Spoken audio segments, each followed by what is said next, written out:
An balna jeni ya fle bogo maliko na maliko ka anga fol ba be ma fa ko bismillah ga don kibar keneka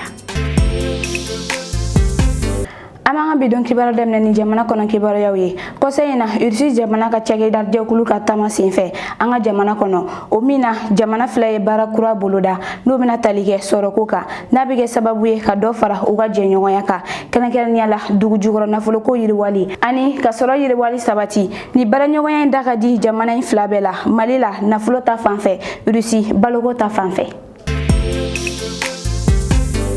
jamana ko kon kibara yaw kelebi sena ko korean fanfe M23 keleke chow ni nyonche o mina Rwanda biga M23 keleke chow deme milis local ni obiga ko keleke chow deme tenedo december kalo tili mugan saba sama fla an mugan nani kelen ko ni jugera ko sebe kenen kelen nyana libero sigida dola o wati kelena kele ku misena kimbumba goma korean fanfe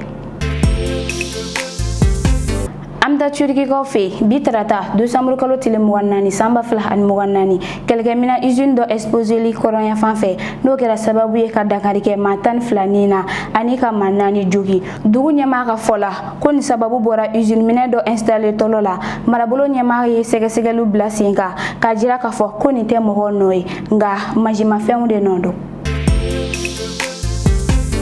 amta siri kaw fe ka bido kibar kunche siri jamana fanga kura ye benga soro bitarata december kalo tile muganani samba fla muganani na ani marifatigi kulu ye minu ye baska fanga kele siri kuna fondira ka fola marifatigi kulu munu ye fanga tien olu ga nyemogo ye nyogo ye keni Ahmed Al Sharai ni o ye siri jamana fanga kura nyamai ni la jensi fe uga jamana nyama kura ni Mamudu Tulo ye benga do soro ku ga fara nyongo ka ani ministri mga baranya shine do lakana ma Mamudu Tulo kulu chama fara la nyongo ka wuli ka jom ni kera novembre kalo tile mugano wolonfla wala saka jamana nyama koro ila wuli